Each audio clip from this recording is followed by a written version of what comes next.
So, I'm very pleased to introduce you to Pujya Shri Maitri Gosvami ji, who is our honorable guest today. She is in the line of Śrī Vallabhācārya Mahāprabhu, 17th person from Vallabhācārya ji, and she is a great scholar. She has studied not only books of her own sampradāya but other Shad-darshanas.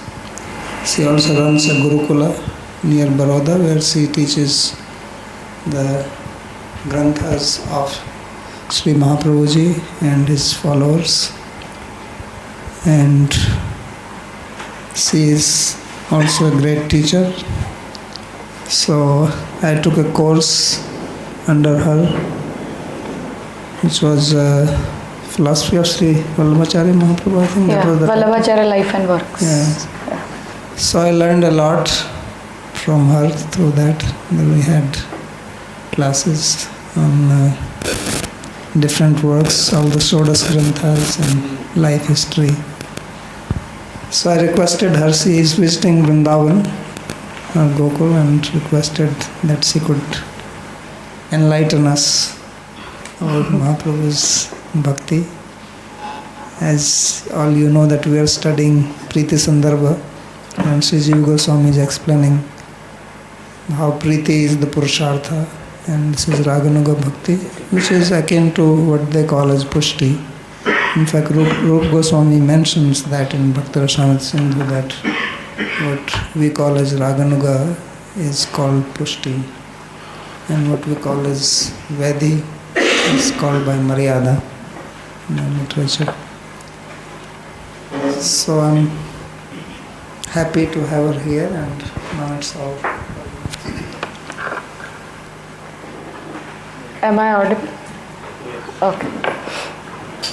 Jayati Śrī Vallabhācārya Jayati cha Vitthaleśvara Prabhu Śrīman Puruṣottamascha Taischa Nirdishta puṣṭi-bhakta Jayati. So the subject I have been given for today is puṣṭi-bhakti and Maryādā-bhakti.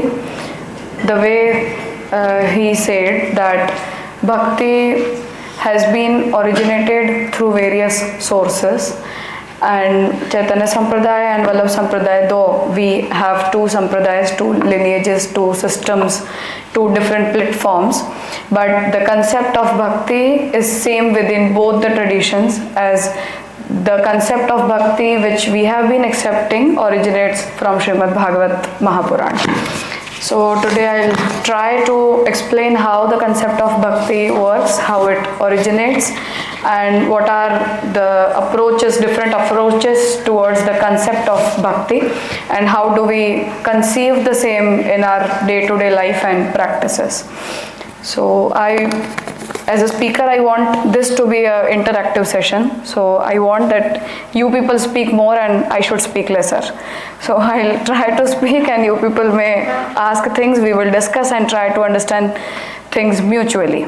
So it should not be one-sided narration from my end. So that's what I expect, and we will try to think about this subject altogether. To start with, first of all, we need to understand what the term bhakti stands for.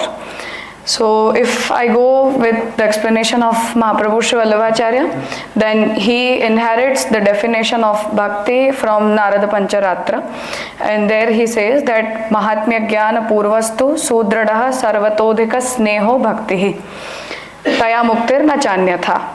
There he explains that the first stage of bhakti is to understand the form of Sri Krishna as per the narration of the various shastras, starting from Ved till Smriti, Puran, and inclusive with the Tantra Shastras, and definitely from Srimad Bhagavat Mahapuran. So the first juncture of bhakti goes with the aspect of Mahatmya Gyan, where you need to understand what is the importance of Krishna and what is his divine form is.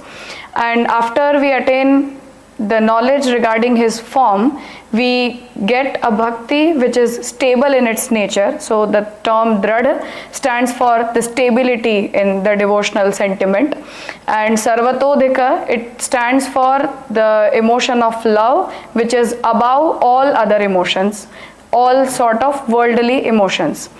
And that type of sneha or prem towards Krishna, love towards Krishna, is known as bhakti. This is what the definition says. Shandilya Bhakti Sutra explains it as sa paranuraktihi ishvare. This definition has also been quoted by Mahaprabhu Śrī Vallabhācārya, where he says that paranuraktihi, anurakti stands for to affiliate with someone, and paranurakti, it means that in the worldly format we are affiliated with many things which are around us, but when we are affiliated with Bhagavan, engrossed with Bhagavan through our body, mind and senses, that sort of anurakti or love is known as para anurakti. The para is Visheshan or the adjective which has been affiliated with the term anurakti, which stands for prem towards Bhagavan. So bhakti is the type of paranurakti towards Ishwar or Bhagavan. What is the origination of bhakti? With that, Mahaprabhu explains that bhakti emerges out of the Anand attribute of Brahman. So Brahman is the name of the absolute entity, the absolute reality, which has been narrated in Upanishad, and it has three characteristics of Sat, Chit and Anand. So the Sat attribute stands for the existing objects, the Chit attribute stands for Chaitanya or being aware regarding the existence, and Anand attribute stands for, in general it stands for the infinity of Brahman. So Mahaprabhu explains that Anand is the exclusive character of Brahman. The way Anand comes out of Brahman is what narrates the Brahman, the entity, the tattva. So when we try to understand Brahman, we need to understand what Anand is, what its infinity is, and then we know what Brahman is. And from that Anand attribute, the Upanishad explains it that when first of all nothing was created, at that time before the creation happened, Brahman tried to evaluate its own self, that who am I? And at that moment Brahman said that I am Anand. This is what Anand is. So he identified himself with the characteristic of Anand, and then for the elaboration of that Anand attribute, he created the universe as the extension of his Anand. It means when he wanted to relish his own self, at that time he went through self-introspection, that what is within me. And during that procedure of self-introspection, it tried to go through what are the things which are within the Brahman, and then he created all things out of it, out of the Sach and Chit attribute, and there the role of Anand attribute comes. So Mahaprabhu explains that the character of bhakti is to relish something. Whatever you want to relish, knowing something and relishing something are two different concepts. So the character of understanding someone comes from the Chaitanya attribute, while relishing someone comes from the Anand attribute.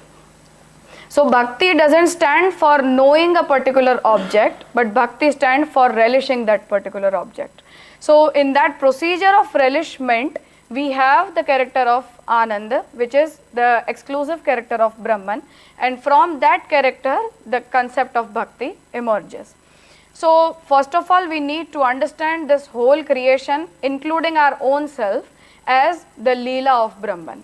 So the term Leela stands for such an activity which is done without any purpose.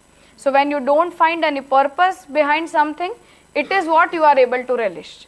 Whenever we feel that I am doing this for this sort of attainment, or I would be attaining this fruit at the end of this action, you will not be able to relish that particular action.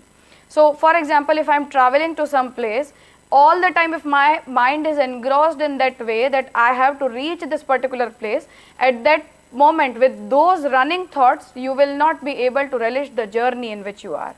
So bhakti is not about reaching to a particular destination, but bhakti is more about relishing the whole journey in which you are. That's why Mahaprabhu says that when you see this whole universe all around you, because you are not introduced to Brahman first of all, on the first instance, on prima facie, we are not introduced to Brahman, but rather we are introduced to this creation which is around us, including our own self. We see objects around us, we see our own selves, and at that time we try to get into the core of that creation, that from where everything is happening, from where all this is coming. And then we get introduced with a entity or with a tattva which is known as Brahman, which Upanishad says that from Brahman everything originates. So Mahaprabhu explains that first of all you need to relish the tattva whom you are trying to understand. Then you are supposed to relish the creation which he has created, because this creation is also not for the sake of any sort of attainment from the Brahman's end. Brahman has nothing to attain from this universe, but rather Brahman has created everything for his self-relishment. He is relishing this creation, what I have created. For that, Upanishad says that Brahma himself was amazed to see his own characteristics, that all these things are within me, and even I was not aware that I have these many things within me. So that type of amusement, that type of relishment is the true nature of Brahman, and from there the concept of bhakti originates. And that's why bhakti is more about the response to the atmarati. Atmarati means that if I love my own self, why am I loving my own self? This question stands, that if I know myself as a person, as a human, or as a bhakta, as a devotee, whatever sort of identity we affiliate with our existence, if I am responding to my existence, to my entity, at that time I want to respond to my atmarati. I love my own self. So there Bhagavat interrupts that why do you love your own self? Because Brahman loves its own self. So when Brahman is within you, that anand of Brahman makes you relish your own self. So we love ourselves first of all, and then we love everything which is affiliated with our existence or with my ahanta, my I-ness. So I don't love my people because they are mine, but I first of all love my own self. So I-ness is the first juncture of your self-realization, and then comes the juncture of my-ness, because they all are affiliated with me. So bhakti is a response towards your own atmarati. You love your own self. Why? Because atmanastu kamaya sarvam priyam bhavati. The way Upanishad explains, that because I love my own self, that's why I love everything which is around me, which is affiliated with me. And why atmanastu kamaya? Why I love my own self? The Upanishad says because Brahman is within you. The Chaitanya, the Satta of Brahman is within you. That's why you love your own self. And that's why Brahman is within you, and that's the nature of Atmarati. So bhakti is rather a response towards your Atmarati. When I know myself, when I love my own self, at that time when I want to respond to that type of entity, that type of interaction which is happening within me, at that time the emotion of bhakti emerges within you, which relates you with Brahman, with the character which is within you. And then you start identifying that character as Krishna. Parabrahma is Krishna, and when you identify Krishna as the source of your own existence, as a source of the creation of this whole universe, at that time that bhakti responds to that type of atmarati which is within you. And that sort of bhakti is, though we understand that there are three methods for the attainment of Supreme, as narrated in Srimad Bhagavat as well, yogastrayo maya proktaha. So there in the 11th skand of Srimad Bhagavat, Bhagavan says that I have preached three methods for the attainment of Supreme Entity, which is Karma Marga, Gyan Marga and Bhakti Marga. So though these three methods have been differentiated from each other on many grounds, on that level of attainment of fruits, on the basis of the practice which you are doing, or whatever sort of emotions you are getting in your own heart. So on many grounds you differentiate these three methods, but bhakti is there as an essential character within each and every method you are able to practice. Because you love your own self, that's why you want to attain some sort of fruit which is beyond your existence, or which is beyond the level of existence which we are able to understand. And that's why within Karma Marg and Gyan Marg also we find the element of bhakti. So bhakti is not such an exclusive character which is not found anywhere else other than the methods of bhakti. It is there as an essential character within each and every method any person in this universe can ever practice. So bhakti should not be understood as an exclusive type of thing which is beyond our understanding, or which is something which has never been preached or taught, or which has not been experienced. We experience it in many ways, but just that we need some sort of transition from that type of experiences which we do or which we feel in our day-to-day life. Here comes the role of puṣṭi or grace. The puṣṭi has been translated as grace. Anugraha, kripa, these are the synonyms of puṣṭi. So Mahaprabhu explains that how do you realize that type of atmarati, how that sort of spark come within your mind that okay, I want to be a devotee. Let us keep it in simple words, that how does that sort of spark come in our mind that okay, I want to be devoted, I want to perform bhakti, or I want to attain Bhagavan, I want moksha, anything like that. So we are happy within our day-to-day lives, we are able to eat and sleep and wear good clothes, we earn good money, everything is going good in our day-to-day life. All of a sudden, how do you have that sort of emotion in your mind that I want to be a devotee, I want to be a bhakta?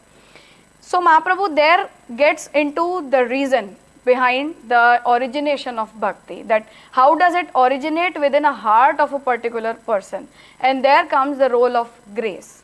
So Mahaprabhu there explains that there is a seed of devotion which has been sown within your heart by Bhagavan. In Bhagavad Gita, Bhagavan explains that I have created the divine beings, many type of beings. Out of the Chaitanya character, we are known as Ansh of Brahman, and Brahman is our Anshi. We are particle of Brahman. So those particles are same. The way Bhagavad Gita explains that Samoham Sarva Bhuteshu, Bhagavan is equal towards everyone. But still Bhagavan in Bhagavad Gita itself explains that Dvau Bhuta Sargau Lokesmin Daiva Asura Evacha, that there I have divided, I have selected the beings into two categories. The first category is daivī and the second category is āsurikī. And there Bhagavan explains the characteristics that daivī sampad vimokshaya nibandhaya surimata.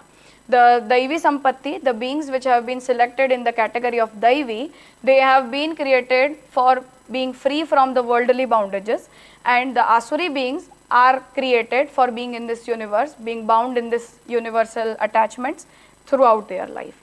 And from the category of daivī beings, we have two more category of puṣṭi and maryāda.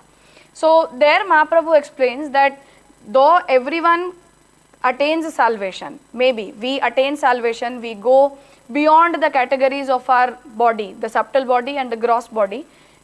In Sanskrit we say it as sthula sharir and sukshma sharir. So our Jivatma is bound within the bondages of Sthula Sharir and Sukshma Sharir. It goes out of the bondages of both the bodies, and that sort of being free from the bondages of both the bodies is conceptually known as salvation. And for the attainment of salvation, Bhagavan narrates in Gita that I have created daivī beings. So there Mahaprabhu interrupts with this explanation and adds his opinion that not all beings attain same type of fruit at the end of their life. So even salvation is not same for everyone, and that's why the daivī beings are supposed to be categorized into two more further categories, which are puṣṭi and maryāda.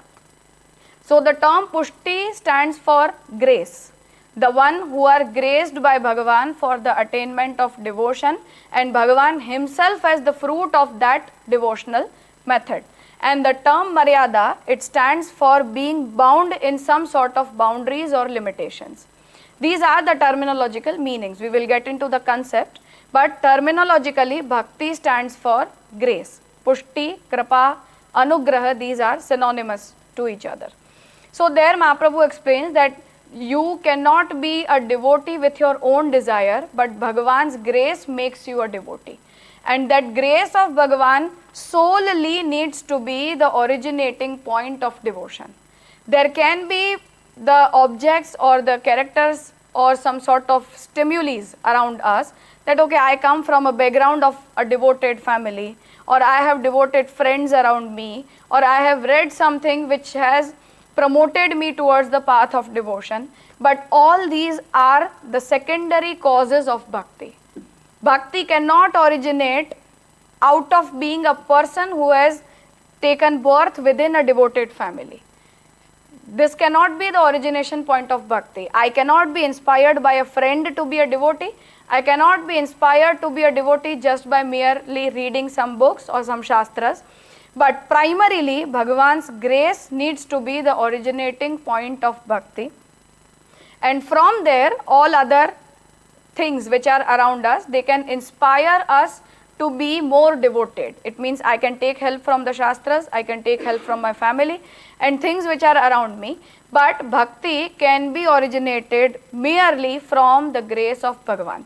For that, Sri Vithalnath Prabhu Charan, the younger son of Mahaprabhu Śrī Vallabhācārya, he says that anugrahaika labhyam bhaktim numaha. I bow down to the devotion which originates merely from the anugraha of Bhagavan and not from anywhere else. No other factor can ever be responsible for the origination of bhakti. And if I am doctrinally aware about this type of concept, that the bhakti which has emerged in my heart has emerged out of solely, exclusively out of the grace of Bhagavan, only then you are able to realize that what sort of emotion is growing within you is puṣṭi-bhakti. So, this is what the originating point of bhakti is. Anugrahaika labhyam bhaktim numaha. I bow down to that sort of bhakti only.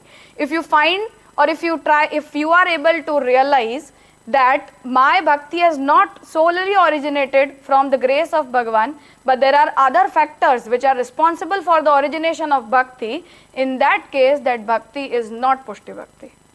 Conceptually, you will never be able to practice the bhakti which has not originated from the grace of Bhagavan.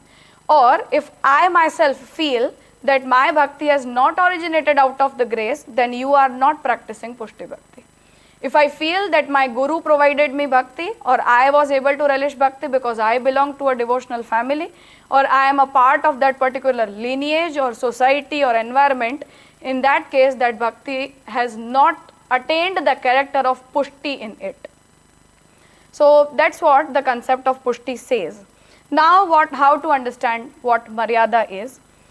As I said that terminologically the term maryāda stands for limitations or boundaries. The boundaries have been imposed by the Shastra. Shastra regulates us. The term Shastra itself stands for Shasti iti Shastra. The one who rules is known as Shastra. So whoever rules, the rules give us some sort of boundary or limitations that you are supposed to live within this type of boundaries, or you are regulated within these do's and don'ts or doctrines. That's what the term maryāda stands for. Now we have this question in our mind, that is bhakti free from all type of boundaries, or does bhakti also has some sort of rules and regulations to bind it from all the ways? The concept emerges here that, for example, now I realize that I want to be devoted towards Krishna. Now, can my bhakti be a Swatantra Bhakti which will not be ruled by anything at all? Not even by a sampradāya, not even by a guru, not even by a shastra. Can bhakti gain that type of character of being a Swatantra Bhakti, or bhakti needs to be bound with some sort of rules and regulations? The problem arises that when we are practicing bhakti, at that time I would not be able to practice a Swatantra Bhakti because bhakti is not emerging out of my heart. Mahaprabhu is defining bhakti as that it is a mere expression of love. For example, if I love someone who is around me, I won't need a teacher to teach me that how I would be expressing my love. Anyone it can be. For example, when a mother gives birth to a child, she doesn't need a teacher to teach her that how you are supposed to keep your child, how you are supposed to take care of your child. That sort of emotion itself inspires you towards the actions. That I love my child, I have given the birth to that child, so I am supposed to take care of the child the way my heart inspires. So bhakti is technically, bhakti is supposed to be that sort of natural expression of love which is not bound by anything at all. You don't need any sort of rules and regulations, you don't need anyone. Does a mother enrolls into a course for learning how to take care of a child? No, she doesn't. She doesn't even need. nowadays we have doctors who teach everything. Okay, now you do this, now you do that. But in the olden times there were no doctors, still mothers used to take care. Even animals take care of their children. It comes out of that natural instinct. So technically puṣṭi-bhakti should come out of you as a natural instinct. It should be a mere expression of love. You don't need anything, anyone to teach you how bhakti is supposed to be done, technically. But the way we are practicing bhakti is not so.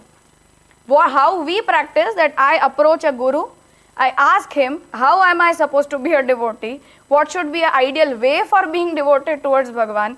He teaches me the rules and regulations for performing the actions of bhakti. Then I start practicing it, then I start realizing it, and after that I am able to realize that okay, this is bhakti. But once you start practicing bhakti as a part of your natural instinct, you will feel that all these type of regulated bhaktis are shallow. They are shallow in their nature. For example, if a mother keeps on asking someone that okay, my child is crying, what am I supposed to do? My child needs this, what I am supposed to do? In that case, that bhakti becomes, that sort of love becomes artificial in its nature. It doesn't remain natural at all. So what Mahaprabhu wants is that bhakti needs to be a natural instinct. It should come out of your heart on your own without being inspired by anyone at all. But this is not how we practice bhakti. And that's why when it becomes a part of a sampradāyic practice, any sampradāya it may be, at that time that bhakti becomes regulated. The term Maryādā-bhakti and puṣṭi-bhakti, they don't have any sort of black and white characters. For example, I belong to Pushti sampradāya, for example. I say that I follow the path of Mahaprabhu, the path of grace, but what I am practicing right now doesn't inherit the character of Pushti in it, because it is bound within the regulations of the sampradāya in which I am. I am here for asking my guru every time that what I am supposed to do now, how am I supposed to serve Bhagavan. So in spite of being a part of Pushti sampradāya, I am not experiencing puṣṭi-bhakti technically. So puṣṭi-bhakti is a subject of realization and it happens with time. But what sampradāya is for, it is for doctrinally explaining you that what technically the concept of bhakti is.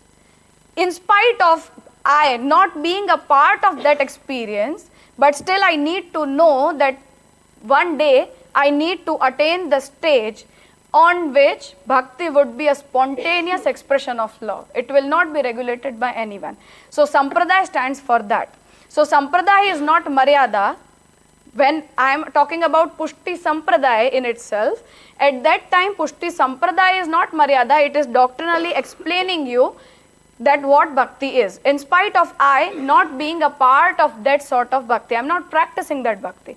But I have a goal in my heart that I want someday to reach at that particular stage when my bhakti will be merely a spontaneous expression of love. A very natural sort of love which we practice in day-to-day life with many sort of relations we have all around us. We don't need a teacher for relishing our relations with anyone. Not even with the friends, not even with the guru, not even with the Bhagavan, not even with the child.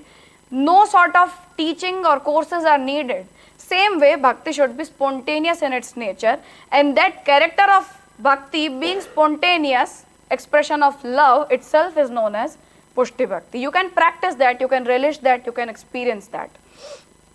So Shastra is a binding factor, but when a person doctrinally accepts that my bhakti will never be a spontaneous expression of love, but my bhakti will always remain bound within the limitations of the Shastras, within the regulations of do's and don'ts of the Shastra.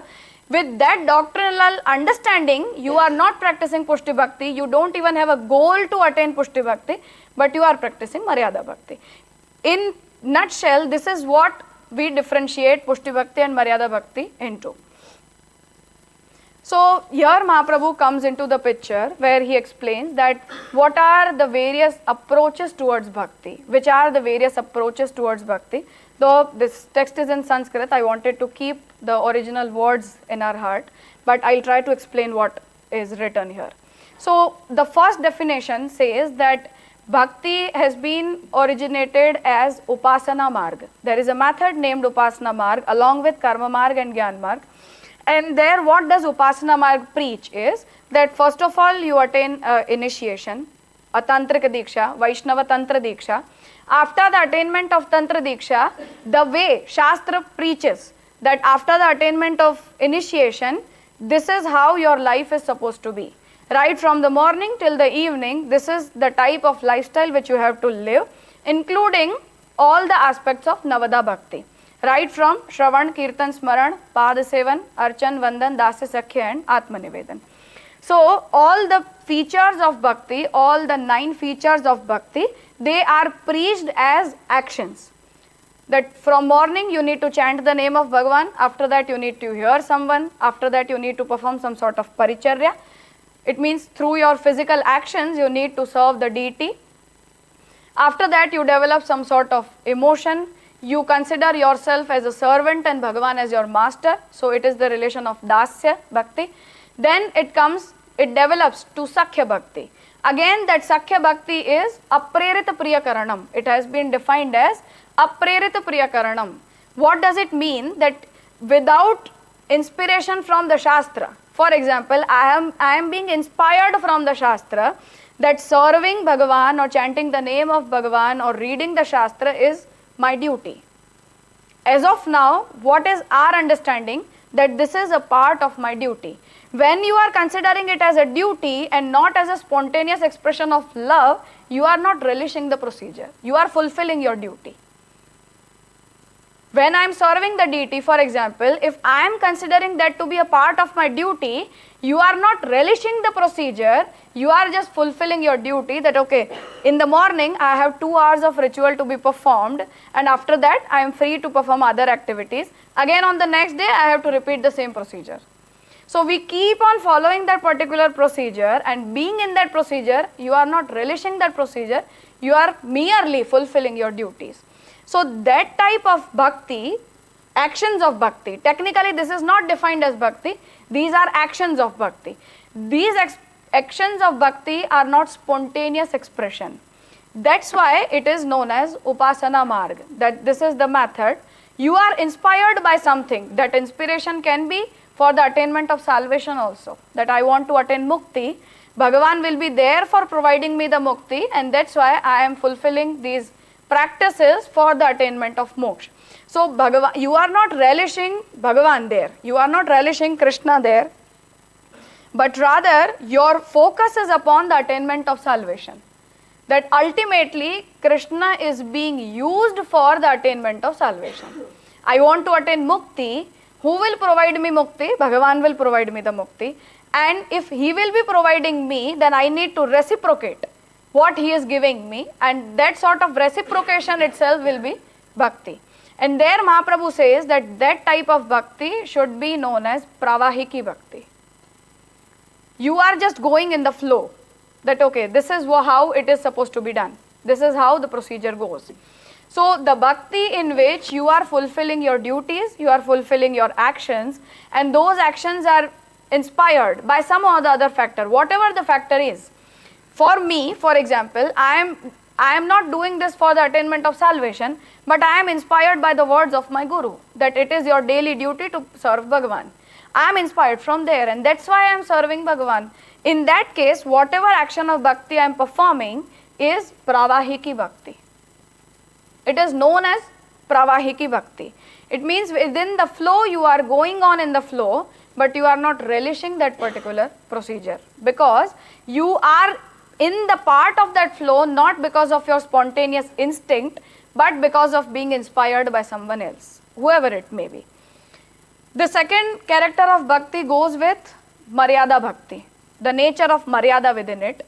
And there Mahaprabhu says that when we are performing that action as the action of love, I know, for example, after understanding all the Shastras, I know what bhakti is. I know who Bhagavan is. I know why the action of bhakti is being performed. And with that type of instinct, when prematmaka bhakti sadhanatvena, it means when I feel that what I am doing in itself is not a fruit, but rather whatever I am doing is for the attainment of some other fruit. I am differentiating between the practice and the fruit. Sadhan and the Phal. When I am differentiating that sadhan is something else and fruit is something else, at that time, that sort of understanding in your mind within the practicing procedure is known as the nature of Maryāda. Because you are expecting something as the fruit of your practice. And ultimately, the last one is known as Pushti, the nature of bhakti in Pushti. It says that you are not differentiating between the procedure of practice and fruit. Whatever you are doing right now in itself is a fruit for you. You consider that if I am able to do this thing as of now, in itself is a fruit, I have nothing to attain anymore. I have nothing to attain at the end of this procedure. It means I have no destination in my mind at all. I am enjoying the journey in which I am. I am enjoying the journey. I have no destination in my mind. For example, whenever we are traveling somewhere, what we have in our mind that, okay, I have to travel for 6 hours, and after the completion of 6 hours or these kilometers, I would be reaching at this particular place. During that period, you are not relishing anything at all. All the time your mind is engrossed in the thought that when I would be able to attain this place, when I would be able to reach to this particular destination. So same way, whenever bhakti is with this type of thoughts that I have to attain something as a fruit, there is some destination in my mind where I have to reach at the end of this particular practicing procedure, then you are not practicing bhakti because you are not relishing it. The essential character of bhakti is to relish it. If you are not able to relish anything, it means there is something problematic within that procedure. Either it is problem from my end, either it is from my doctrinal understanding, or either there is a problem with the level on which I am or the path in which I am, whatever sort of problem it may be. But if you are not able to relish the procedure, it means there is some issue with the bhakti you are doing. And that's why Mahaprabhu explains the Pushti character in bhakti by saying that snehotpatti anantaram.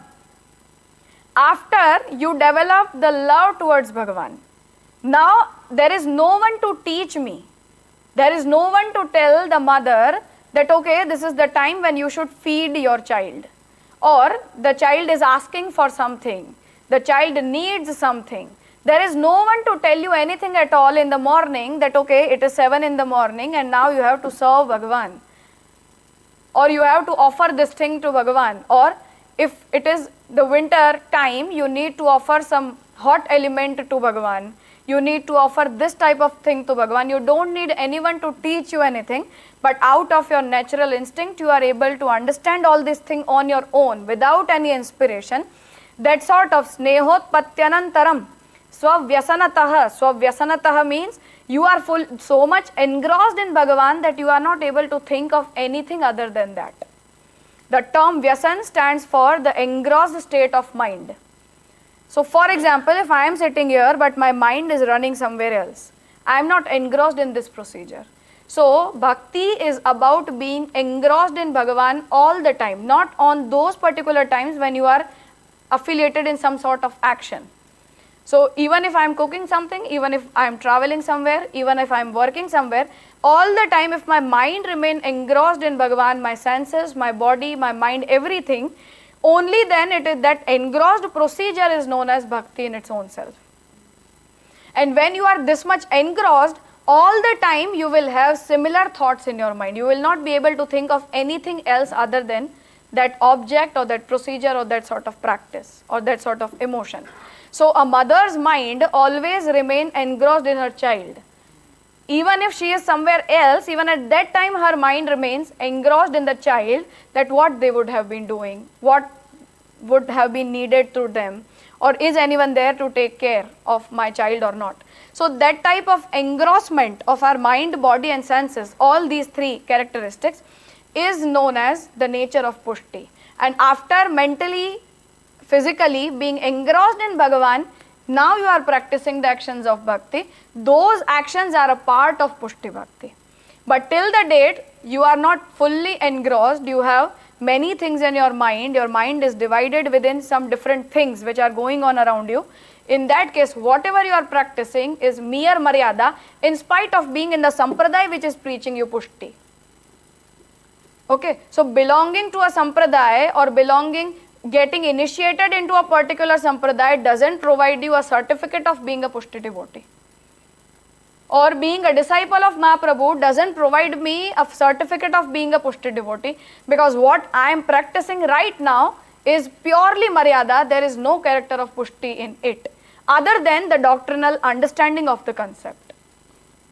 So you start with the doctrinal understanding in your mind that this is what I am supposed to do being here. But in spite of I not being able to do that right now, right away, but my goal is to attain that particular stage when my bhakti will be spontaneous expression of love, then being in a sampradāya, you are traveling towards the path of Pushti. You are right now not, you have not attained Pushti right now. You have not realized that Pushti right now. So the sampradāyic bhakti, or what sampradāya preaches, and on the level you are, they both are two different things. This we need to keep in our mind. I cannot be proud of myself being a Pushti devotee, because my heart knows that I am not practicing Pushti, I am practicing Maryāda. So that's what now these are the concepts which comes into the picture, that bhakti should be swatantra or mishra. The term swatantra stands that there is not mixture of karma or jnana or anything in between. So what the interference of the jnana means, that for example I am reading Bhagavat or I am going through the scriptures or treatises of Mahaprabhu, I get hammered on my mind that you need to perform seva, you need to do this, you need to do that. In this case, your jnana is inspiring bhakti. Bhakti is not being a spontaneous procedure. That's why Swatantra Bhakti and Mishra Bhakti are two different concepts. Wherever bhakti is merged with the methods of karma and jnana, it is known as Mishra Bhakti. And wherever bhakti becomes free from the aspects of karma and jnana fully, and it remains solely a spontaneous expression, at that time it is known as Swatantra Bhakti. In practice or in realization or emotionally, this is the concept. Secondly, the question comes that bhakti is a method for the attainment of some fruit, or bhakti itself is a fruit. Today I realized that I am supposed to be a devotee of Krishna, and now I am totally carefree. I have nothing to attain, I have nowhere to go, I have no sort of destination in my mind. I am enjoying the journey. Whatever I am doing in my day-to-day life, I am enjoying that particular procedure. So if you are considering that bhakti is for the sake of attainment of some fruit, in that case it becomes Maryāda. If you feel that bhakti itself is a fruit, I am relishing this fruit, I don't need to reach anywhere, I am enjoying the journey in which I am, then it has the nature of pushti within it. Bhakti is generated through a medium, or bhakti being spontaneous expression. All these are thermometers of bhakti, checking points, that what is your doctrinal understanding and what your heart says. How I am treating bhakti, or what is my approach towards the bhakti which I am performing as of now. So if I feel that my bhakti has been generated through a medium, any medium, it can be from the Shastra, it can be because of the family, it can be because of the environment in which I am. Try to change everything. For example, if I am not a part of a devotional family, would I be practicing bhakti or not? If I will not attain a favorable environment around me in which everyone will be there for promoting me towards the path of bhakti, would I be able to practice the same, or would I be having the same thoughts in my mind even in that unfavorable condition? Or if Shastra is not promoting me every day, devoid of Shastra, am I able to consider that I am supposed to be a devotee of Krishna? All these are checking points on the ground of which I need to differentiate that where I am standing, where I am, what my heart says. So there Mahaprabhu says that bhakti should not even be generated through a medium. There should be no one to inspire you towards the path of bhakti, but bhakti should be spontaneous expression. Doctrinally, if my mind says that just because of being a part of this family I am promoting bhakti or I am practicing bhakti, you are practicing Maryāda, you are not practicing Pushti. These are the checking points. And the last one which says that bhakti is for the sake of moksha, or bhakti itself is about liberation. This is the concept where Bhakti Marg challenges the concept of moksha. Mostly, the four purusharthas have been explained, which are dharma, artha, kama and moksha. They have been differentiated into the Traivargic and Apavargic, the fruits. So, the Traivargic fruits are of dharma, artha and kama. There are some duties, there is something to attain, there is something you want to relish through your sensory organs, and there comes the role of these four purusharthas. And the last one is considered to be the superior one, which is moksha. That if I ask someone that do you want to remain in this universe forever or you want to attain mukti? If someone answers that no, I want to attain mukti, in that case we would be appreciating that person. That yeah, you are such a good person who is expecting that I want to be liberated from the universal bondages. But Bhakti Marg challenges this type of thought process. That moksha is not the ultimate fruit. Because this universe, if you consider that this universe is the creation of Bhagavan, Krishna has created this universe, Krishna is relishing this universe. Who are you to consider this universe to be bad or of being bad characteristics? Why has this creation happened? Their Upanishad says that Bhagavan wants to enjoy in its own characteristics. Sa ekaki na ramate sadvitiyam icchat. Bhagavan was not able to relish being all alone. He wanted something else around. And that's why he created everything out of its own self. Because there was no one other than Brahman. There is no one other than Brahman conceptually, doctrinally. Philosophically, nothing exists other than Brahman. And that's why whatever he created, it emerged out of its own self. It didn't emerge out of something else. It came out of its own self. The same way, the spontaneous expression of bhakti comes out of our heart, same way spontaneous expression of this whole universe came into the picture. So if Bhagavan is able to relish the universe, why aren't you able to relish the universe? Why does the desire of moksha come into the picture? The first question which challenges Mukti Purusharth is that why does the thought, the mere thought in your mind comes that this universe is binding me? Why aren't you able to relish the universe if Bhagavan is relishing the same? Conceptually, this is the philosophical problem which comes with the concept of moksha into the picture. If moksha is promoted, if moksha is the superior most fruit, then where does the element of relishment stay? And if Brahman is relishing the procedure and you are not relishing the procedure, then there is some issue with your understanding and your perception. There is no issue with this universe, with this creation.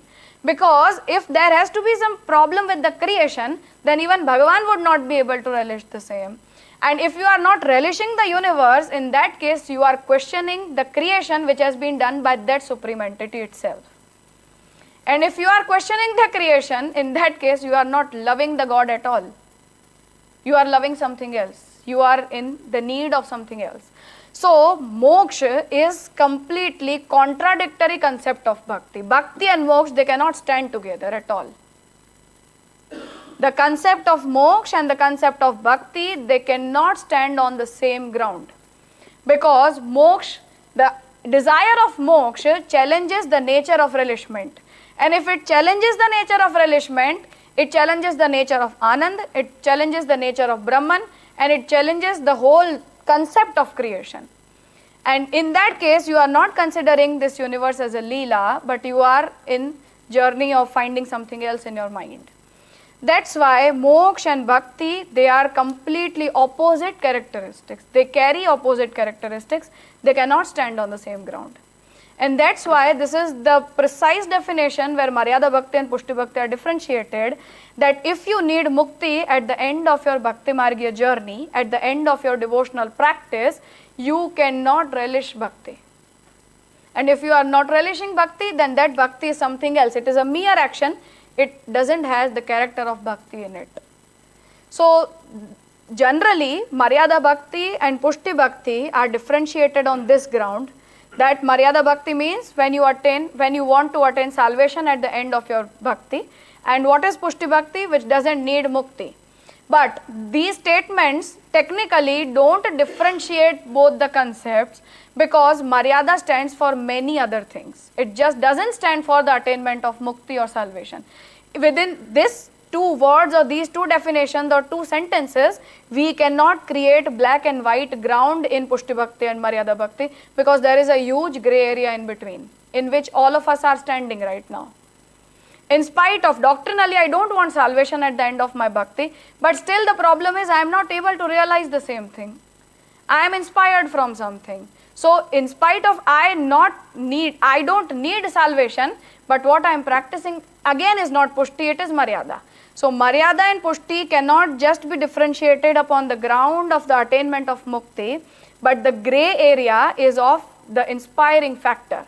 The inspiring factor should be love towards Bhagavan and solely the grace of Bhagavan, which generates the concept of bhakti. And on that ground, Mahaprabhu challenges the devotees who have been initiated into his own path, where he says that if we generally use the term seva, we don't use the term puja. These are very huge terms on the ground of which we generally differentiate our sampradāya from all other sampradāyas. Most of the puṣṭi-margya people, they feel that because we perform seva and all the other people perform puja, that's why puṣṭi-marga and Maryāda-marga are different. But what Mahaprabhu preaches is that if my seva, the action, the practice of seva, right from the morning till the evening, if it is being inspired by the doctrines of even his sampradāya, you are practicing puja, you are not doing seva. And that's why Mahaprabhu says that till the date, you have not attained the stage in which your mind, body and senses are fully engrossed into Bhagavan, and your seva, the service which you are performing, service is a very bad term for translating seva, but however you all understand. So seva, if I am performing some actions of seva and they are being inspired by anything, even by the doctrines of the sampradāya, then I am not doing seva, I am doing puja. Because seva is prema seva. Prema seva, it means that it should be the natural expression of love. It should not be inspired. And there he challenges that in spite of being initiated into puṣṭi sampradāya, the sampradāya of Mahaprabhu, if you till the date, it is not so that you will never attain that stage in your life. But till the date you have not attained that stage in which seva becomes spontaneous expression, till that whatever you have done is puja, it is not seva.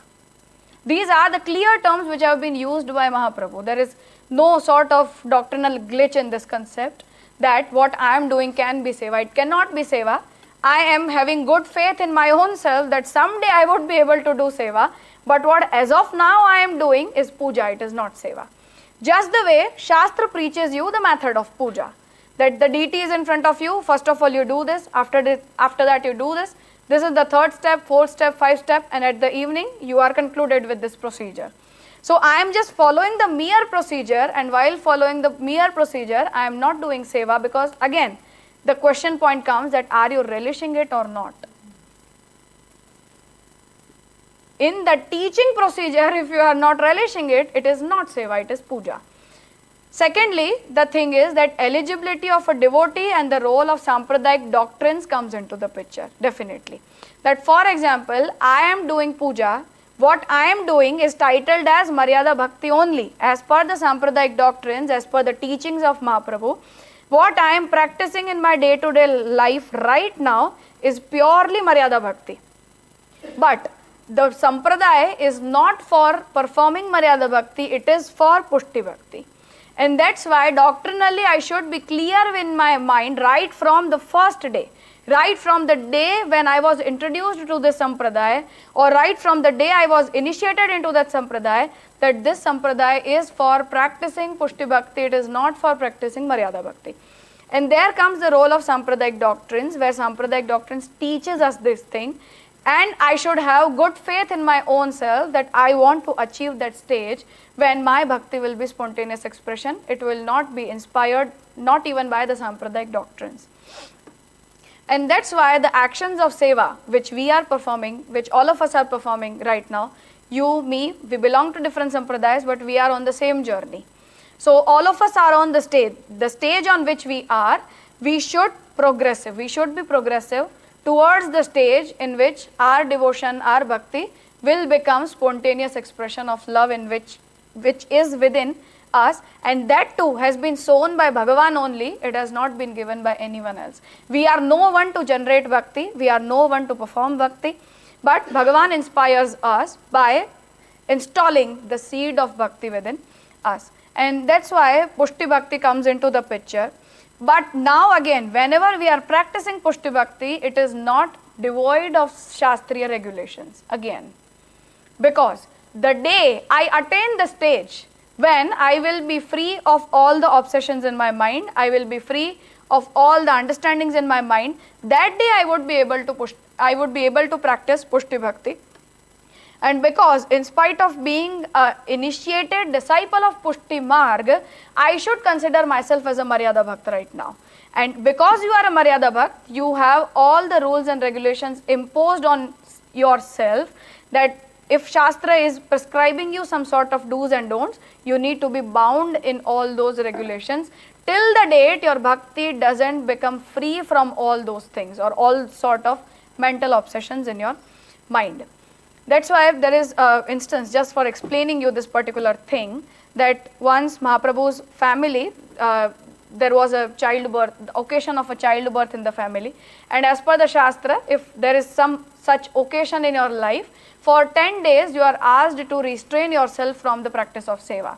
And within those 10 days, the festival of Janmashtami was there. And the family of Mahaprabhu, his sons and grandsons, they all were standing and seeing people enjoying the celebration of Janmashtami. And all of a sudden, one of the son of Shri Vithalnathji, he ran into that procession and started dancing within the flow of bhakti. And at that time, the other son says that we were not supposed to do this at this particular moment. Shri Vithalnathji says that because you asked this question, you are not allowed to go. But because he was not inspired at that moment with the Shastric restriction, but he was in the flow of devotion, what he did is not wrong. So the thing is that sampradāya doesn't make you free from the bondages, but your own devotional state makes you free from those bondages. And that devotional state is known as Maryāda and Pushti. Rather than dividing these terms or these concepts into two sampradāyas, it is about the devotional state in which you are. And that's why Mahaprabhu preaches that in spite of being a part of sampradāya, if you are free from the doctrines, the inspiration of the doctrines, in spite of being a part of a sampradāya, what you are practicing can be a Swatantra Bhakti. Because there, even sampradāyic doctrines will not be there to interfere your procedure. In that flow, within that mind flow, Mahaprabhu preaches in Navratnam, a text he wrote, that Seva Kritir Guru Ragya. Seva should be performed as per the orders of your Guru, however your Guru preaches. Seva Kritir Guru Ragya Badhanam va Harichaya. But if Bhagavan interferes in between, or you get some sort of inspiration from your heart that Bhagavan is asking me to do this thing, at that time don't follow the orders of your Guru, but follow what your heart and what Bhagavan says. So on that ground, in spite of being initiated into a particular sampradāya, when Mahaprabhu is asking you, he is making you free from the bondages of his own doctrines by saying that if Bhagavan is asking you something to do, forget what doctrines are, follow whatever he says. So in spite of being a part of a sampradāya, you can practice Swatantra Bhakti, but after reaching to a certain stage, not right from the initial stage. That's what differentiates the things between the practicing conditions and the doctrinal conditions. Association of Bhakti Marga practices with Gita, Bhagavat and Vaishnava Tantra are also there for explaining you initially, not in the advanced stage. So if Bhagavat is saying, what we are doing is, Mahaprabhu what explains is, that you are not doing bhakti, you are imitating bhakti. For example, who told me that in the morning I am supposed to offer milk to Bhagavan? I have been inspired from Bhagavat. Bhagavat says that when Bhagavan was incarnated, at that time Vraj devotees used to offer him milk in the morning. That's why, imitating those Vraj devotees, I am doing that procedure. So I am not spontaneously offering the milk, but I am imitating the devotees who have already performed the seva and those who are senior to me. That's okay on the prima facie level. Whenever we are on the primary juncture, we imitate others. What he is doing, if Bhagavan has loved their actions, I would imitate those actions. That's how initially you practice bhakti. But this is not what technically bhakti is. Initially you can imitate someone. A mother can ask the other female that how you behaved when your child was asking you for this particular thing. But this is not how on day-to-day life you can behave with your child. Your child will expect something from you which is exclusive in its nature, not which has been imitated or has been learned from doctor or XYZ characteristics. So there Mahaprabhu says that you learn Gita, you understand what bhakti is from Gita. You understand what bhakti is from Srimad Bhagavat. You understand what bhakti is from various Tantra Shastras, from the Veda and Upanishads and many other texts. But that should be during the initial procedure of your Bhakti Margiya journey. But one day, there should be a day in which you can follow the same thing, but you should not be imitating the same thing all the time.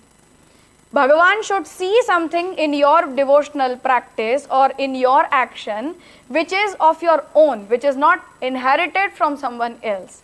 So that stage can come, and at that time whatever action you are performing carries the nature of pushti in it. And these two states have been explained as sadhan avastha and phal avastha. So bhakti is not the sadhan, but in the journey of bhakti, you can be in the condition of sadhan. You can be in the condition in which you are doing sadhan, and same bhakti can become phal for you within the same journey. They are not bifurcated on two different grounds. Sadhan bhakti and phal bhakti are not different. Bhakti is one and the same right from the first day till the last day. But you are on different conditions and different states where you differentiate both these conditions because of your own perception and because of being on one particular type of mindset. So when we are practicing that spontaneous nature, only at that time you can consider the grace, the element of grace. That this is grace. I know, my heart says that you are supposed to do this, and it is solely being inspired by Krishna and by no one else. Not even an acharya is there to interfere, not even a shastra is there to interfere, not even any devotee is there to interfere. You and your Bhagavan, there is no one in between. That's the condition in which you technically realize the concept of grace. And that's the point when you realize what pushti is, what bhakti is. That's why conceptual acceptance of bhakti exclusively being fruit of grace is known as nirupadhik bhakti. The term upadhi stands for interference of something in between. Any character, any factor. So the term upadhi stands for some sort of interference, interfering factor. And the term nirupadhik, it stands for no such interfering object in between. I should be carefree. For example, if I am asked to relish the relation between me and my child, I won't need anyone in between. I won't need interference of anyone in between. Only then even the child towards whom you are expressing your love would be able to enjoy the actions. But if the child all the time sees you consulting someone else, at that time child will feel that I should go to the expert, I should not be there with you. So same thing, Bhagavan also feels that why do you need to consult someone all the time? Why cannot you do something out of your own instinct? So that's the need of bhakti, that's the need of Bhagavan, and the way we relish bhakti, same way even Bhagavan relishes the action of bhakti which we are performing. But only if they are exclusive in its character and only if they are spontaneous expression of our love, not inspired by anyone else. And these are the stages in which bhakti grows. So the first stage is known as ruchi, in which we understand the doctrines, we understand conceptually that we are supposed to be inspired by the grace of Bhagavan, and we start practicing something, we start learning something. It is about the learning period. The second stage of bhakti is explained as prem. It means you love Bhagavan, and what is the character of love, that once you start loving Bhagavan, you don't love anything equivalent to Bhagavan. I don't love anything else equivalent to Bhagavan. The way if we ask someone, who is the utmost lovable object for you? What should be the answer? It can be my child, it can be my father or my wife, and anything can be the answer. But if the answer comes that the utmost love in my heart is only for Krishna and all others have secondary emotions, they stand as secondary emotions, then it means that you have grown the emotion of love in you, prem in you. The second stage, the third one, is known as asakti, the passionate attachment with Bhagavan. And there Mahaprabhu says that the devotee will start feeling that everyone is interfering in my journey. Everything is as an obstacle in the journey which I am. The family obligations or the physical obligations or this and that, everything is working as an obstacle which is creating some sort of gap between me and Bhagavan. And the last stage is known as Vyasan, in which you become obsessed with Krishna. Now you don't have any second thought in your heart, you don't have any need. Your senses will not ask for anything at all. Your body will not ask for anything at all. Your mind will not need any other object other than Bhagavan. So objectifying Bhagavan through your body, mind and senses all together, and that sort of engrossed state of mind, body and senses is known as Vyasan. And when this person, after reaching at the stage of Vyasan, when this person performs seva, technically it is Prema Seva. It would be the realization of puṣṭi-bhakti, not on the prior stages. All those prior stages are for, as they work as your training or learning period. And that ultimate stage of bhakti is explained as Nirod, which is the subject matter of 10th skand of Srimad Bhagavat, which is Nirod Leela of Bhagavan. What the term Nirod stands for, Mahaprabhu defines it, Prapancha Vismruti Purvak Bhagavad Asakti. Here the term Prapancha stands for universe. Vismruti, it means you forget whatever is around you.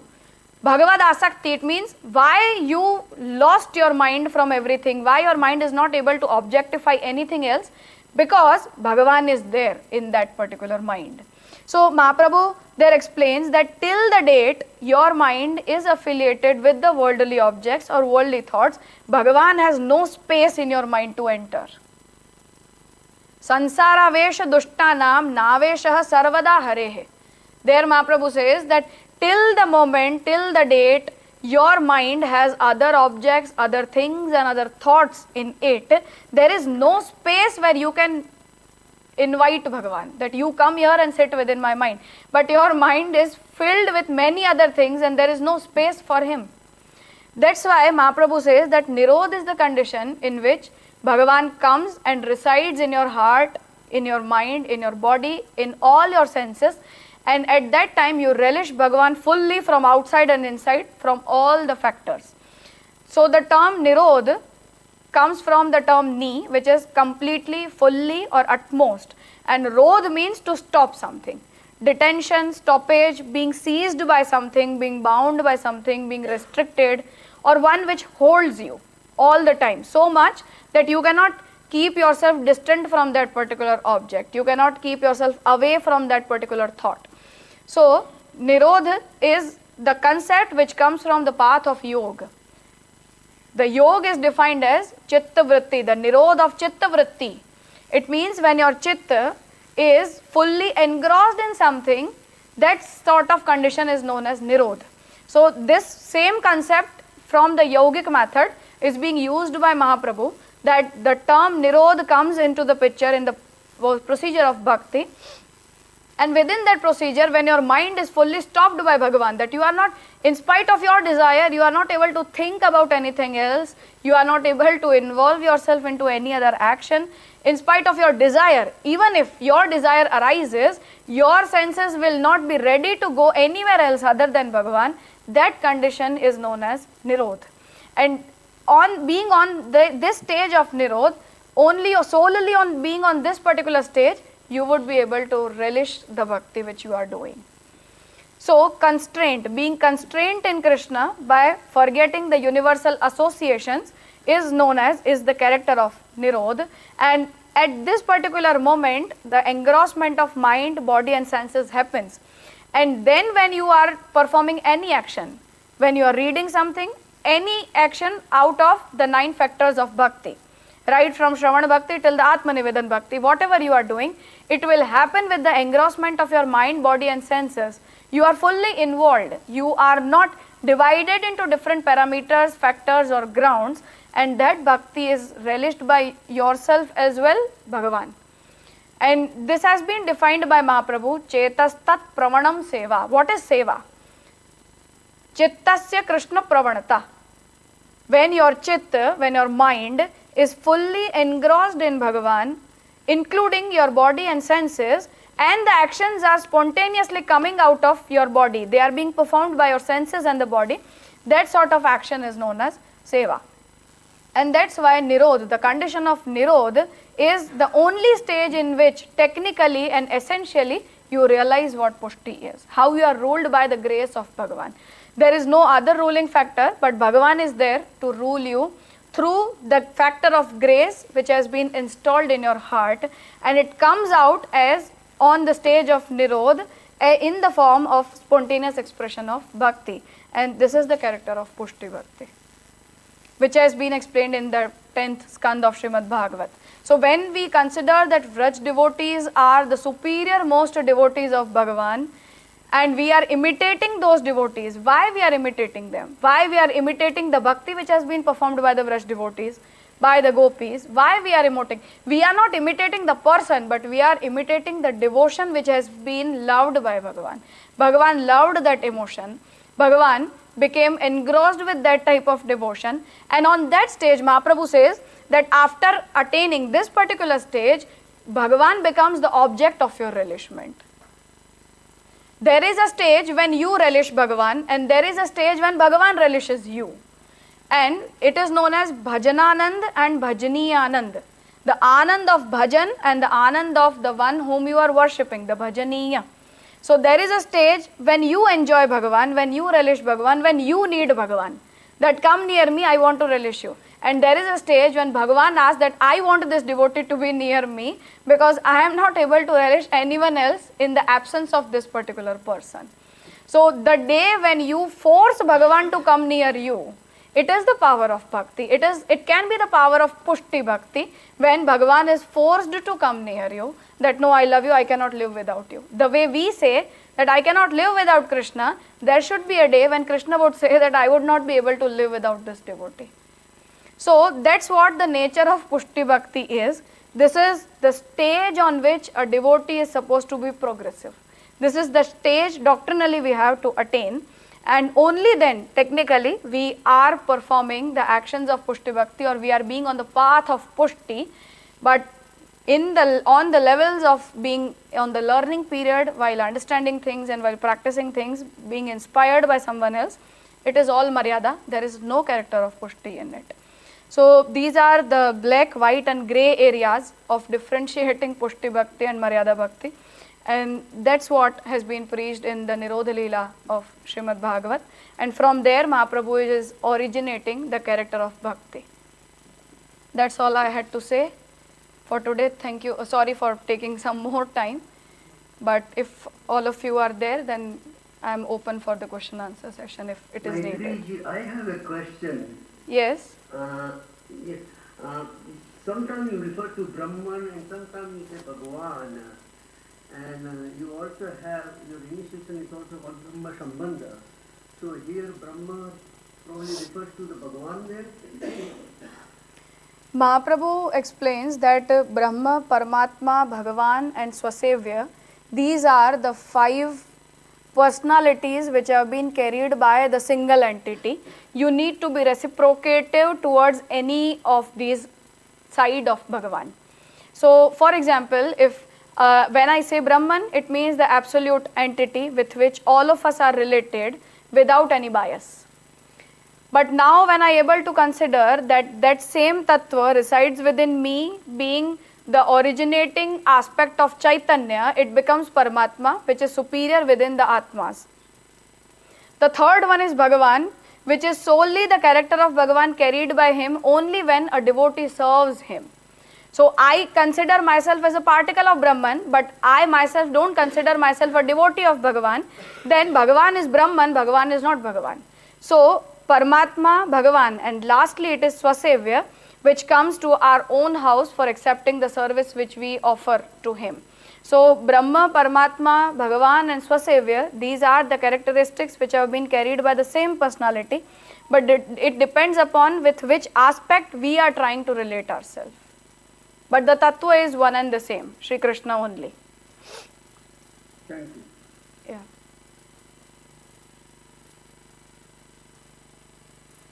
There's one question from the chat.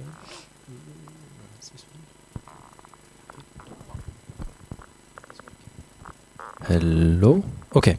So there's one question from the chat. We have many questions. Thank you very much for the lecture. It really sparked some interest.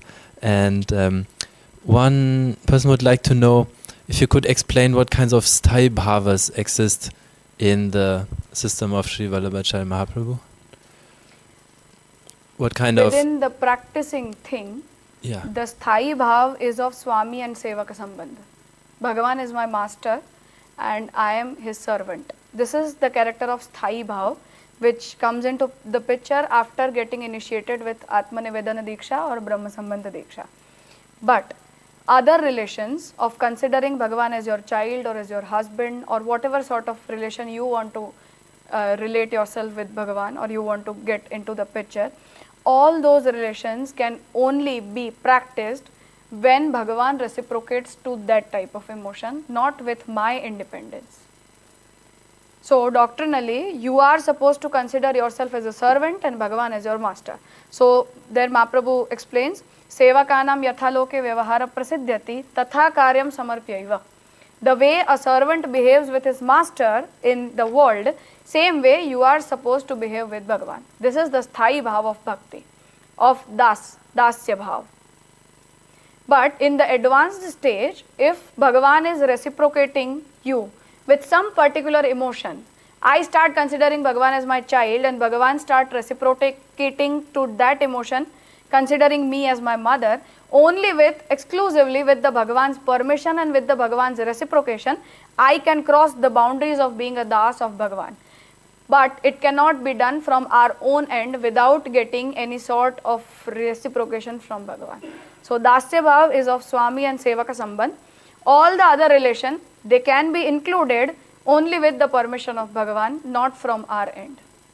So they can be Sanchari Bhav, they cannot be Sthayi Bhav.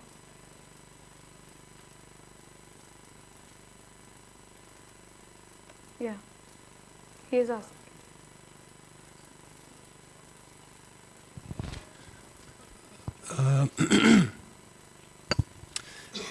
And you mentioned that in Bhagavan's Leela, then some living beings are āsurikī in nature, and this is eternally. They will be like this. They have no hope. That's just how they are. It sounds harsh. It's a part of Leela. If we consider it as a Leela of Bhagavan, we won't find it to be harsh. For example, when Jay and Vijay were incarnated being Hiranyakashyapu and Hiranyaksh, or being Shishupal and Dantavaktra, and they were against Bhagavan in all the possible manners. When they were devotees of Bhagavan who had attained the Vaikuntha Lok as the superior fruit at the end of their life. But still, they were cursed, they became a part of Leela of Bhagavan. Because of they being on this universe, Bhagavan incarnated. So Bhagavan made them a method for his incarnation. So each and every Jiva has a role to play. And we are playing that role not for ourselves, but for the sake of fulfillment of the Leela. We need some demons, we need some devatas, we need a hero, we need a villain in a picture. Only then the heroic deeds of hero can come into the picture, or they can be appreciated or praised. So Bhagavan needs all the type of beings in this universe, and that is known, that in the Upanishad explains it as Bahutva. That Brahman itself wants his own self in very different type of characteristics. He doesn't want uniformity in the universe. So that multiplicity is for the sake of Leela. So if we consider that, for example, if I have been assigned the role of being a āsurī, then I should feel that somehow, in spite of being a āsurī, I became a part of Bhagavan's Leela. The way Shishupal became a part of Bhagavan's Leela, or Hiranyaksh or Hiranyakashyapu became a part of Bhagavan's Leela. In our understanding, as per our understanding, we feel that they attained the stage which was deteriorated. It was not a superior stage, it was an inferior stage, being a demon in this universe. But just because of them, Bhagavan got a chance to incarnate. So they became a part of Leela. So all the beings become a part of Leela as per the desire of Bhagavan. And I would feel bad if someone else would slap me, but I will not feel the same emotion if I will slap my own self. So Asuri beings and Daivī beings, they are not different from Bhagavan. Bhagavan himself is taking the form of both the type of beings philosophically. Then why I should feel that I have been given an inferior position or someone has been given a superior position? But if somebody is in the state of being an asura and then demonic activities and then they're getting reaction from those activities and going to hell and suffer and all these things, why should somebody think that, oh, this is, you know, I'm contributing to God's Leela? They don't even identify themselves as Bhagavan. They're thinking that they're an individual and they're suffering. They don't like this to suffer. So if you are differentiating yourself from the Brahmic entity, then philosophically you are considering duality. You are not considering non-dualism. And that duality always carries the character of fear in it. The way Shastra says that dvitiyadvai bhayam bhavati. When you consider that you are different from the object, you are afraid of that object. But you feel that you are one and the same, you are one with that character entity, you will not feel anything which has happened as a bad thing that has been done to you. So non-dualism is the key to all these things. So you're saying that basically that an āsuric jiva would, if an āsuric jiva were to come across a guru or a teacher and then they hear about duality and non-duality and everything, and they accept these teachings, then they will go back to their āsuric nature and play their role with detachment. In spite of even if they try to be in a daivī role, they would not be able to practice it for a longer time. Though there is nothing bad in that. For example, I am a Asuri Jiva. You cannot know where you belong. No one can know. Other than Bhagavan, no one can know. As of now, I cannot provide you any certificate of being a daivī Jiva. Even not for my own self that I am a daivī Jiva. It can be because of the environment in which I have been raised. It can be because of some influence which has been around me. There are people who change their nature and characters at a very advanced stage. In spite of being of 60 or 70 years, they change their characters. All of a sudden, you will find that person to be changed. It can be a favorable change, it can also be unfavorable change. A devotee can turn a demon and a demon can turn a devotee. Anything can happen at any moment. The universe, the journey of this universe is very long. It is not of one birth. So even I can be an Asuri Jiva. I have attained the characteristics of being a daivī Jiva just because of being a part of this family or this environment. Anything can happen at any moment. So the nature is not inherent? No, it cannot be. Bhagavan installs the seed of daivī and asuri in each and every being right at the moment he creates them. And only he knows which being has been chosen into which path. What you can do is just assume on the basis of your interests. That if I am interested towards this particular path, I just can assume that maybe I belong to this particular method. Let us keep good faith that all of us, no one should be Asuri being. Everyone, each and everyone sitting here should be a daivī Jiva. Let us keep a good faith, but no one can certify this other than Bhagavan. Only Bhagavan knows who has been created for what purpose. And there are people, Mahaprabhu is not keeping any bad faith for anyone. He says that, for example, what we see on prima facie is that Shishupal is a demonic being. But what we came to know from the Shastra, that he was not a demonic being. Technically, he was a daivī Jiva. He was just cursed to be like that. So, just by seeing the actions of some person for some particular time, we cannot decide that or at which place he belongs. But we can just assume it on the basis of the basic interest we develop. And those interests again have been divided into two categories, sthayi ruchi and asthayi ruchi. So I should cross verify my interest for a very long period, and even after all the unfavorable conditions coming into the picture, after all the unfavorable environment coming into the place, if I feel that still I have been able to stick myself to this particular path, only then I can consider that yes, I belong to this journey. But in either cases, we are a part of Bhagavan's Leela, and that's how we are privileged. That should be considered for everyone, also for our own self, and also if we are able to see some demonic characteristics in the person who is around us. Even in that case, he is a part of Bhagavan's Leela. He is not inferior to us in any manner. He has been created like that. He has a role to play as per the desire of Bhagavan, and that's why he is like that. Yeah. When you say he, at the moment he creates them, he installs the nature of daivī and āsurikī. What is the process of creating the jiva? Jivas emerges out of the Chaitanya character of Brahman, just the way sparks come out of the fire.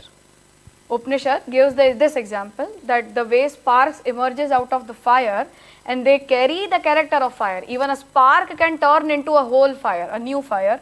Same way, from the Chaitanya characteristic of Brahman, all the Jivatmas emerge out. After emergence, they carry the character of Sat, Chit and Anand, equivalent to Brahman, but for the sake of Leela, Bhagavan hides the attribute of Anand and makes them Chidansha, carrying two characteristics of Satta and Chaitanya. And then on the third level, all the beings are selected into these two categories of daivī and āsurikī. It has been explained in the Poshana Leela of Srimad Bhagavat, Uti Leela. So there Bhagavat says that Bhagavan installs karma vasana, that in what sort of action this being will be interested into. So they are sat karma, they are asat karma, and there are mixed type of karma, which is sat and asat karma. So Bhagavan installs the need of sat karma, asat karma and sadasat karma into all the beings, and the vasana, the element of uti which has been installed in that particular jiv will inspire that jiv throughout the life till Bhagavan destroys this whole universe. And at any moment a jiv can be created? It happens when this whole creation happens. Only at that At the time of creation? At the time of creation. Okay. Everything comes out of Brahman like sparks come out of the fire. All the sentient beings and all the insentient beings. The Sat Padarth and the Chit Padarth.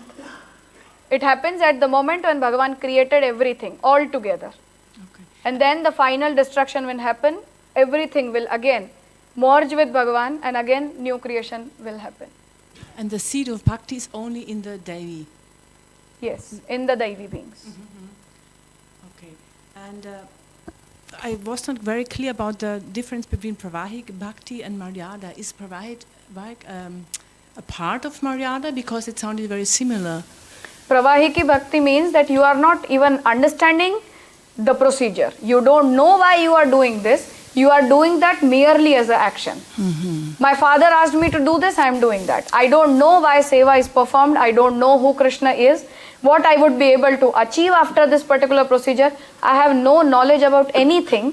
In that case, mere actions are known as pravaha. Understanding those actions goes with Maryāda, and with the emotion of love, it carries the character of puṣṭi. Okay. And so the ideal bhakti is that which is not generated through any medium but a spontaneous expression. Yes. So would it be possible that somebody who has never had any contact with Shastra or Guru displays this kind of bhakti? Yes. It's possible that somebody... Quite possible. And that would come... That is only because it has been installed and it comes out now, and not because of any previous life. practice. Exactly. All the other factors can contribute as secondary factors, secondary inspiring objects. Everything, our family, the Shastra, the Guru, the Vaishnavas, the environment in which we are, everything. But it cannot be the primary cause of bhakti. It can be the secondary factors which are inspiring that bhakti, motivating the bhakti. But they cannot be considered as the primary factors for the origination of bhakti. And if somebody follows their heart and one feels like now I'm doing what Bhagavan inspires me to do, how does a person know that it's not coming from his own mind, but that it's really that Bhagavan inspires that action?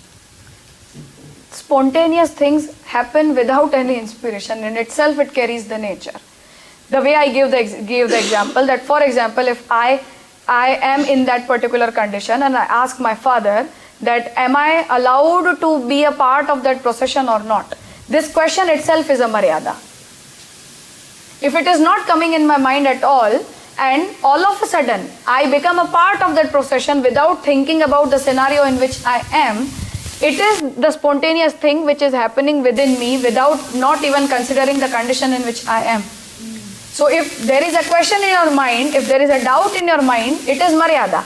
If there is no doubt in your mind and you are very clear that I am supposed to do this, I don't need to ask anyone, I am ready for whatever result I would be attaining after this action, then you are ready for puṣṭi. Last question. How many lifetimes does it take until one reaches this point of Nirod? Is there any like... We don't know. It can happen within the same birth. It can also take 10, 20 or thousands of births. No one knows. Though in the doctrinal stand we explain it as sadhana varṇa. Jīva varṇa, sadhana varṇa and phal varṇa. These are the three considerations. Jīva varṇa means that you have been chosen by Bhagavan for this particular path. I am not following that path in this birth, but I have been chosen. This is Jīva varṇa. Bhagavan decides the particular time or a particular birth in which he will inspire you for being a part of those actions, the actions which relate you with your varṇa, the method in which you have been chosen. So that birth is known as sadhana varṇa, that this is the time has ripened when Bhagavan wants you to be a devotee. And then the third one is phal varṇa, that when Bhagavan wants your sadhana to be culminated into the condition of phal. Even that has been decided by Bhagavan. So Jīva varṇa, sadhana varṇa and phal varṇa, these are again three categories within the procedure of choosing someone into a particular path. Thank you. Maitriji, I had a question, what you said in the very beginning. If I'm not wrong, I think you are equating Anantya with Ananda. And this question I had also during your classes. Yeah. So how does this relate? The Satyam Jnanam Anantam, then Ananta is taken to mean as Ananda.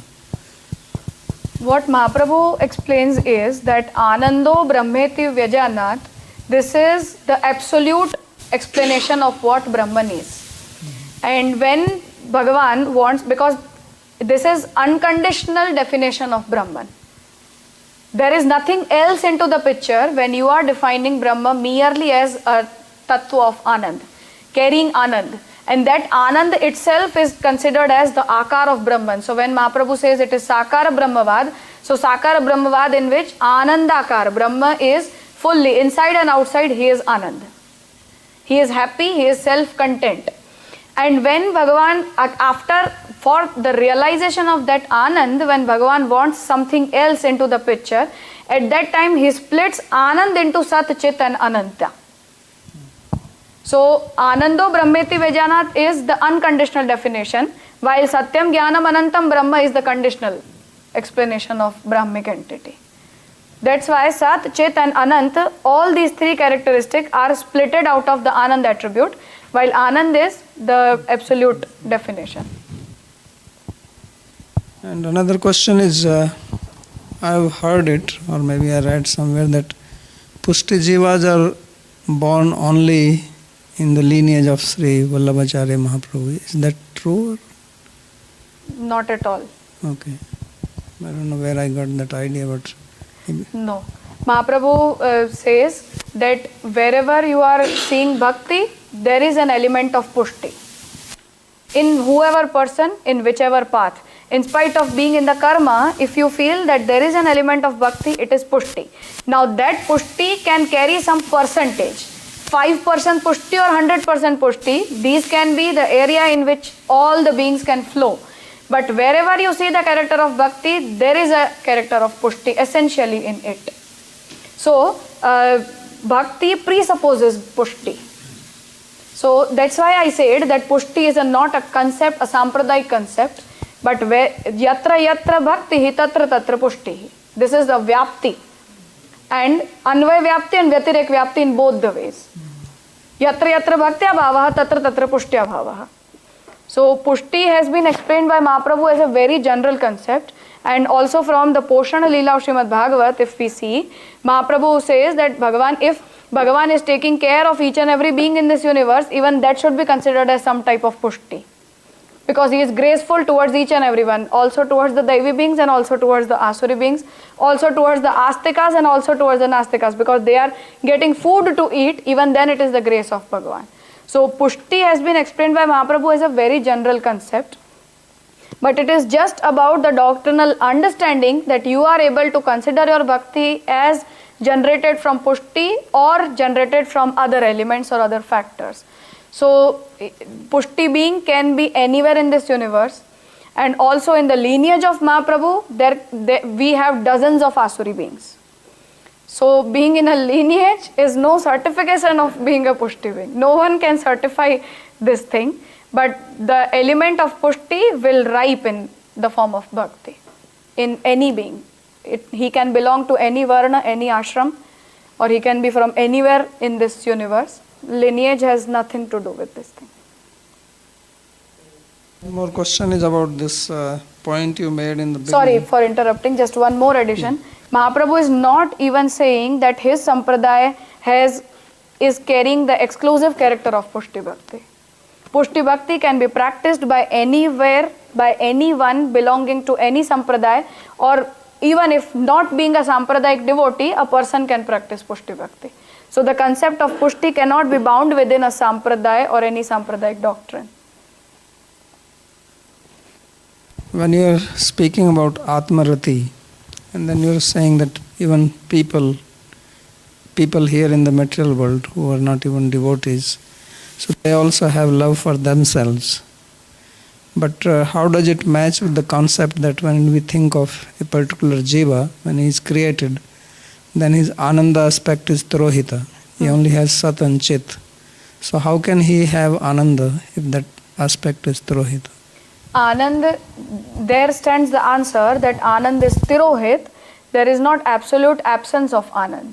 So we don't have the concept of abhav like Nyaya, but the pradvansa bhav or atyanta bhav. So Mahaprabhu is not saying that the atyanta bhav of Anand is there. Anand is tirohit. So tirohita iva, again there Mahaprabhu is giving this visheshana that it is again not hidden completely, but somewhat aspect of Anand is hidden for the sake of Leela. So atmanastu kamaya sarvam priyam bhavati, when Bhagavat is saying this thing, at that moment it means that you have an element of love in your own self, some proportion of love in yourself, and if that proportion, even 1% is there, it can grow. You are not devoid of love. You have just lesser proportion of love in you, and that's why it can grow. There is scope of growing that emotion of love, and same way there is the scope of attainment of Anand once again, the avirbhav of Anand once again. So the element of tirodhan in itself presupposes that there are chances of avirbhav. So it is not abhav. That's why jivas, the beings, are able to relish their own self. We are able to relish our own self. So if I am able to relish my own self, I have the scope of relishing the one because of which I exist, the Brahman. There is just a need to realize that element. That's how this has been explained. Excuse me. Yeah. So this pertains to your point in presentation, bhakti for moksha and bhakti itself above liberation. this creation is Leela. It implies this phenomenon as Leela, and therefore the desire for moksha is the antithesis of relishing Leela. Then please help me understand, why do scriptures say moksha is a purushartha? There is nothing bad in the attainment of moksha, but the devotees are not supposed to get into that particular path. Okay, so it is only from the devotee's point of view. Yes, exclusively for them. There is nothing bad in the attainment of Artha Purusharth. There is also nothing wrong for relishing the Kama Purusharth. There is nothing wrong being in Dharma Purusharth. Same way, it is not wrong if you are trying for the attainment of moksha. So even that is the type of fruit which has been created by Bhagavan only. That path, moksha marg, has also been created by Bhagavan only.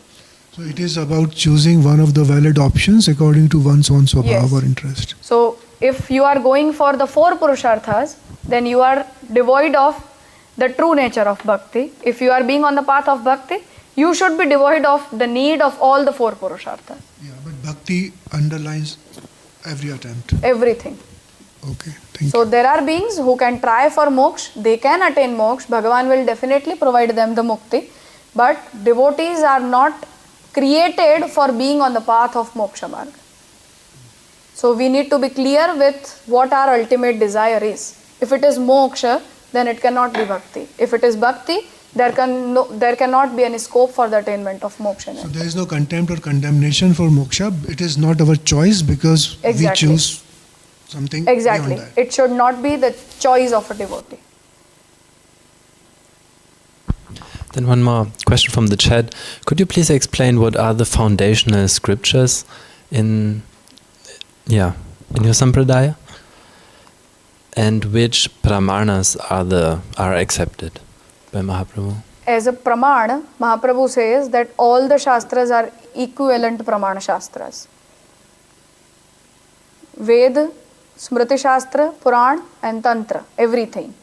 But if as a beginner I am trying to understand the shastric doctrines, as a beginner the procedure goes from Ved, Gita, Bhagavat and Brahma Sutra.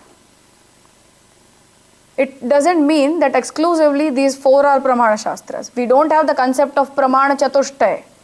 Again, Ved, if we are reading the Ved, I am not able to understand the Vedic concept, I take help from Brahma Sutra. Brahma Sutra will assist me. What has been explained at length in Ved and Brahma Sutra will be explained in concise way as a crust in Srimad Bhagavad Gita. And whatever has been explained in Bhagavad Gita will be elaborated in Srimad Bhagavat. Tadvistaro Bhagavatam. Bhagavat is elaboration of Gita. So Ved, Brahma Sutra, Gita and Bhagavat. This should be the ideal procedure of your study pattern. And whatever has been explained in all the 4 shastras all together, what you conclude from all the shastras all together, not from one. Line picking is not allowed. It means all of a sudden I say that okay, from Ved, this is said in Ved. Whatever you understood from Ved should not contradict Gita and Bhagavat. Whatever you understood from Gita should again not contradict Bhagavat, Brahma Sutra and Ved. Same way, whatever you understood from Srimad Bhagavat should essentially be there in Ved, Brahma Sutra and Gita. So, ek vakyata, Mahaprabhu uses this particular term, ek vakyata of 4 shastras is praman. Not one vakya from any other shastra is praman. Initially, once you get into the doctrinal strand on the basis of ek vakyata of all the 4 shastras, Mahaprabhu says, Shabda eva pramana. Whatever you hear will be pramana for you. Because now you know what is the essence. So, even if I am saying, it will be praman. Even if you are saying, even it will be praman. Even if the cow is speaking something, it will be praman. So, Shabda eva pramanam, being on the Uttam avastha of understanding, Shabda matra is praman. So, all the Smriti and Tantra Shastras are praman. But the initial procedure goes with the Ekvakyata of Ved, Gita, Bhagavat and Brahma Sutra. And is there any eligibility attached to these shastras? Can anyone study it or only specific people? What is the adhikar? The eligibility of the Shastra has been explained by the same Shastra. So if Gita and Bhagavat are for everyone, Ved and Brahma Sutras have some restricted class. In that case, you can get into the essence of the Shastras, but you are not allowed to get into the literal learning procedure of the Shastra. But the doctrine is coming out from the same thing. The Gita and Bhagavat are inheriting the doctrines of Ved and Brahma Sutra only. So whatever you are learning from Bhagavat is not any sort of exclusive doctrine. It is coming from Ved and Brahma Sutra only. So likewise we need to interpret.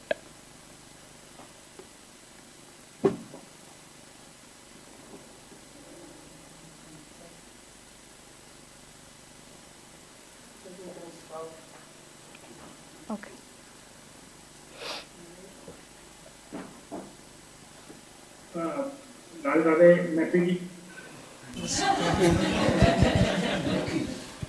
So we are bringing it to an end. So I want to thank Shri Maitri Gosvami ji for this wonderful talk.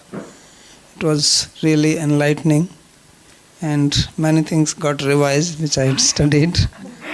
And we hope that we can have more talks like this in future whenever you visit Vrindavan.